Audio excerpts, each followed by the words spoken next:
Hello, welcome to another video where I'll be showing you how to prepare for your crypto job interviews, the questions to expect and the answers to give. So follow me.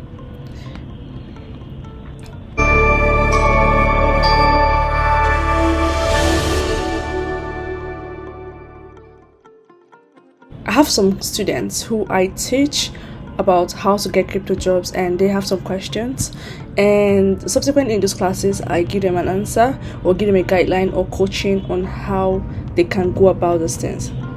So first question that you might need an answer to is, how much do you want to be paid?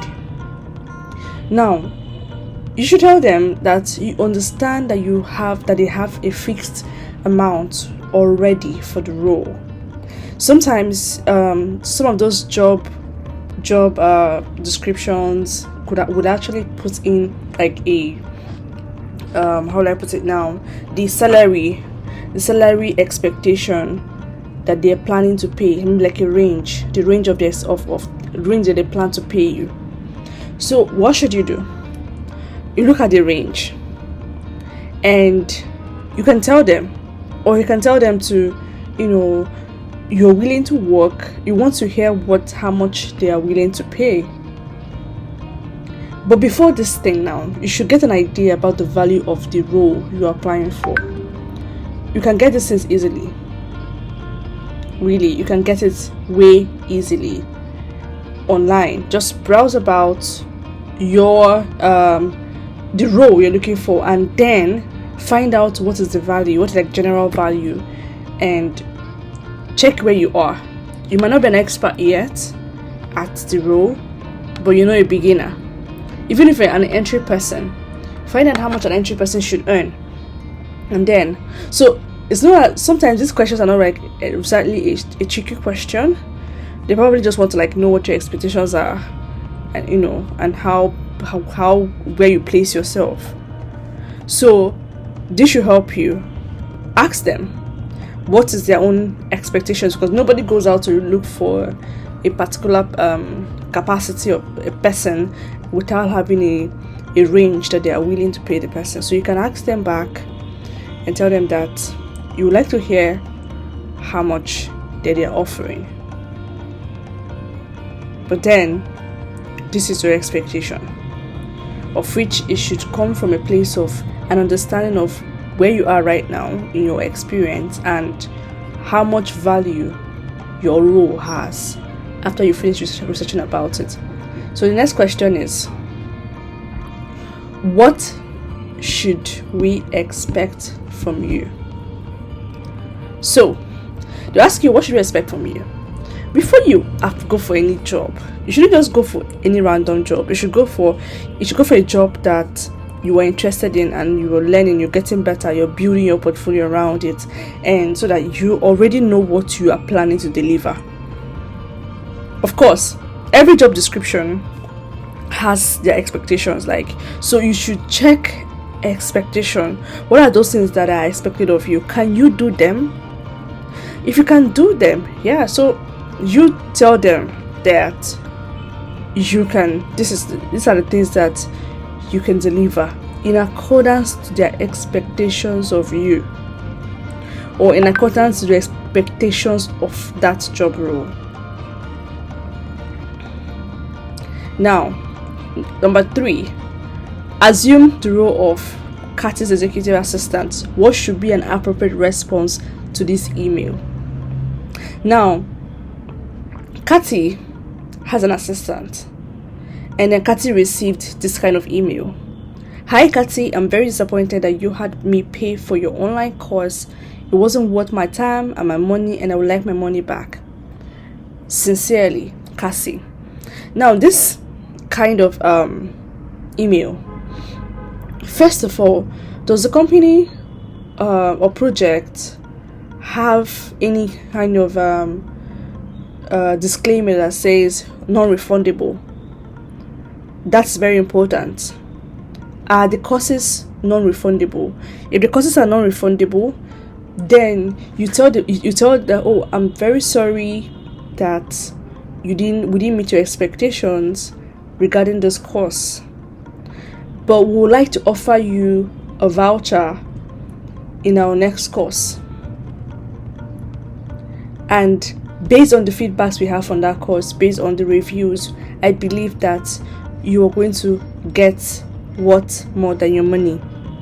So you are offering the person another course at a discounted price. You offer the person a voucher, and you tell the person that you would like to find out, but before you say this, tell the person that in the email that you would like to find out what exactly did the person miss out in the course. What are the expectations that the course didn't meet? Like, the person should give you specifics. This way, the feedbacks will be able to help you improve on the course if it's true, and then you now offer a voucher, because the course is not refundable. You can offer a voucher for other subsequent courses in order to appease the client. How many followers can you add to our existing communities? Now, this is, before you answer this question, you should already have your strategies down. What are your strategies for community growth? How do you plan to grow? How do you grow community on a normal day? Like, each strategy should have an expectation on how many persons can come in via a particular strategy. Of course, building community is organic. You don't it's organic. There are things that you do to organically bring in people that are interested in what you're offering, in the value that you're offering. So how many followers can you add to your existing community? First of all, what are the strategies you're going to use to bring in these people, and what are your expectations for those strategies? That's where you can actually calculate that this is total numbers that you can bring in to the community using so and so strategies. So next one, what are other questions that you have? I'm sure that if you've been applying for jobs and you've been going through interviews, and there are some questions you might have stumbled into before you either got the job, or probably you missed that question is one question that you didn't meet up to, and then you didn't get the job. So what are the questions? You can leave those questions in the comment section, and I'm going to answer them. So next one is, how do you intend to build or grow our community? Now, here's the thing. First of all, the community, you need to understand the value that the community is offering. What exactly is the community offering? Who is the target audience? When you understand who the target audience is, I did a course on this particular community growth management, and you can find it on my YouTube channel. So, or you can send me a message and you'll get access to that particular video. But how do you intend to build or grow the community? First of all, you're going to offer value. What are the questions? Find out the questions people are asking around that project, and find out how the project answers that question. Now, there are different channels that you can use to build the community. You can build the community through social media, through holding amas. Like social media, for example, now there are engagement content that uses call to actions. Now, if you're a community manager, you would have to work with social media managers and the content writers in this regard. So but then you help them, because you're the person that know that you have a target to meet in growing a community. So you can send them content that are engaging. Now, what does this thing mean? Create value. For example, now, if a project, let's say a project is a DAO that is focused on creating a community of persons that needs job. So you can create a community that is filled with, it means that your target audience are people who are looking for jobs in the crypto industry, the blockchain industry, and maybe a particular area, a specific particular area, probably Web3. What should you do? What are the topics that will be relevant to people in the Web3? What are those concerns that they will have? Start offering that, put together resources and start offering the value within the community, and then put out a teaser out there. If you're looking for opportunities, join here. If you're looking for resources that can help you get opportunities, join here. If you want to get your questions, if you want community support, so these are things. So you are telling people that, hey, your community can solve this problem, so just click this link and join this community. So if you do that for within a week, you're going to get substantial amount of persons. So that's like for social media. For Amas is one way to grow a community, because you create announcements, you create graphic design, and you reach out to heads of different communities. Now what do? When you're holding Amas Ask Me Anything sessions, this one is specifically for the community, but you also put it out on all your handles where people can see them, where people can see the announcement. And make sure that you use the community link as a call to action. You attach the link to the call to action. Okay, for example, you say we'll be holding an AMA in our community today. If you want to, these are the things we're going to be learning. We'll be hosting our you mentioned maybe is the CEO or the CTO or whoever it is that is in the C level of the project that will be handling that particular topic, and point out what they're going to learn. And then if people are interested, so you make sure that this thing goes round. If possible, you can collaborate with other community owners, like where different countries, different places have different communities, and you collaborate with them and tell them that you would like you're hosting this thing, so they will share it. But one way to easily collaborate is to hold an AMA session that involves the sector of the project. For example, now, if you hold an AMA section, let me use gaming for example. If you hold an AMA session on gaming, and the project you're working for is a gaming project, now AMA session is like ask me anything session. You don't necessarily have to deal with questions that surround the project directly. You can just deal with the questions that surround gaming generally. So this way you can look out for heads of communities. Look out for communities that have large numbers. We're talking about communities like that have the kind of people they're looking for, that have large numbers, and make them speakers for the event. So these people, they are going to invite their community members to come and listen to you, so they will join the community.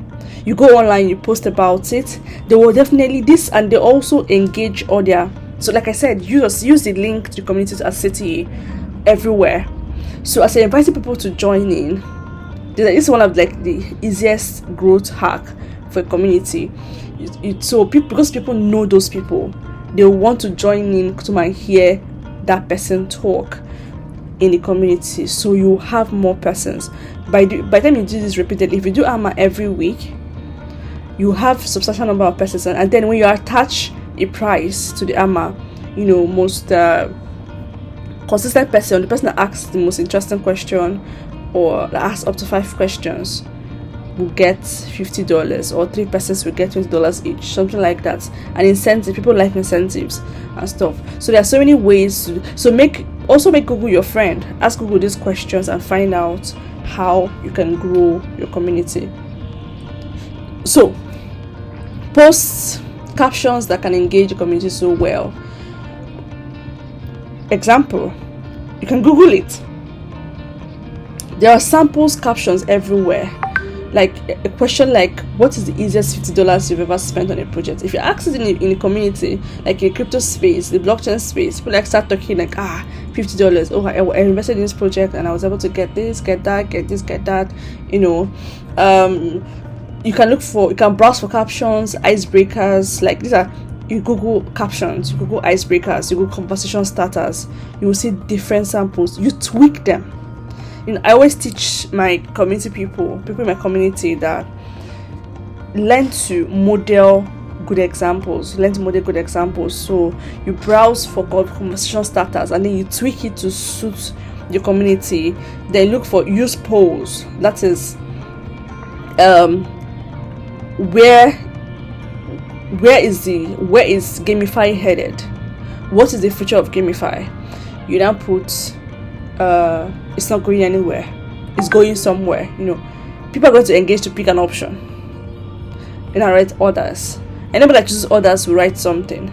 So just like that, you know, you can create events and around your community. This way it's going to grow your community. Use top fives.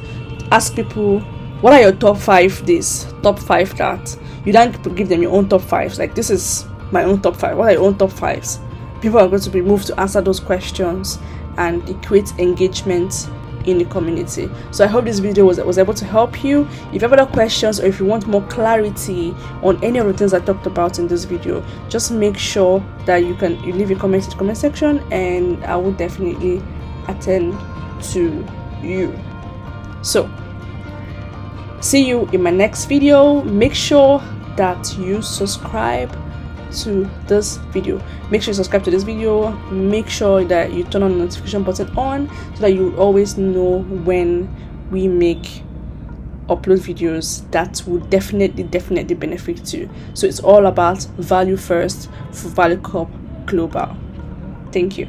See you in my next video.